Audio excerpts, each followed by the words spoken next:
So this guy says, I like how you say women's sports is not being destroyed with dudes winning every event.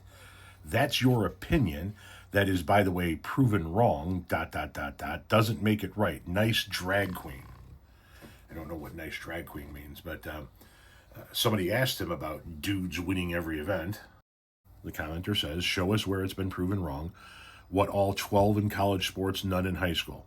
And he replies with, because you live in a liberal lie bubble. Research these names. A.B. Hernandez, Veronica Garcia, Leah Rose. There's 3 high school cases in 1 second. Consider yourself now educated. 1, 2, 3, 4 exclamation points. Wow, he really wanted to get that point across. How many transgender athletes are there in the U.S.? Hardly any at all, according to experts. This is from January, so just a few months ago. The Protection of Women and Girls in Sports Act seeks to amend Title IX, the landmark civil rights law that prohibits sex discrimination in education.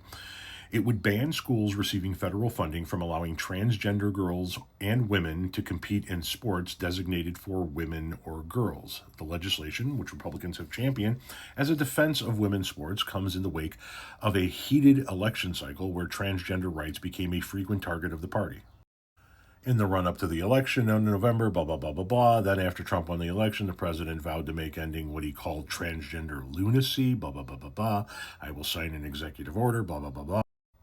Then later that month, the Protection of the Women, blah, blah, blah, passed the House, yada, yada, yada. However, all this increasingly bile-filled culture war rhetoric about protecting women and girls from transgender athletes centers around what one expert says is an absolutely tiny number of people.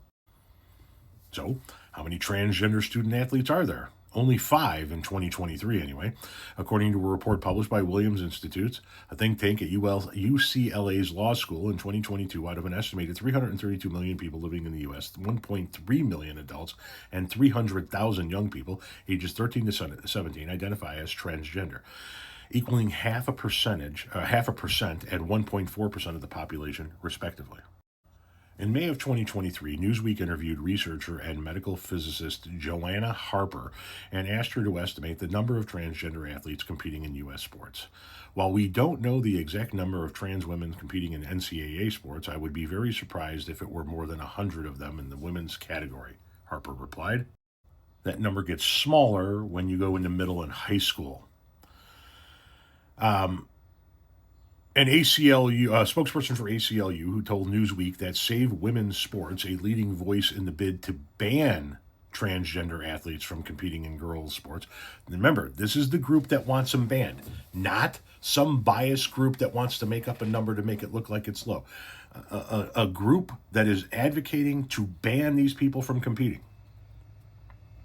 could only identify 5 transgender athletes competing on girls' teams in school sports ages K through 12. Not 5,000, not 500, not even 50. 5 is how many they identified. So how about we stop pretending like you know what the fuck you're talking about or are intelligent in any way, and let's just boil this down to brass nuts. You're a bigot. You don't like fucking trans people. Just say that. Stop pretending like you're smart. Stop pretending like you know what the fuck you're talking about. Stop pretending like you have the right numbers. You don't. You're just a fucking bigot that doesn't like trans people. And as the father of somebody who one of their best friends is a trans person, please accept this heartfelt fuck you from my entire family.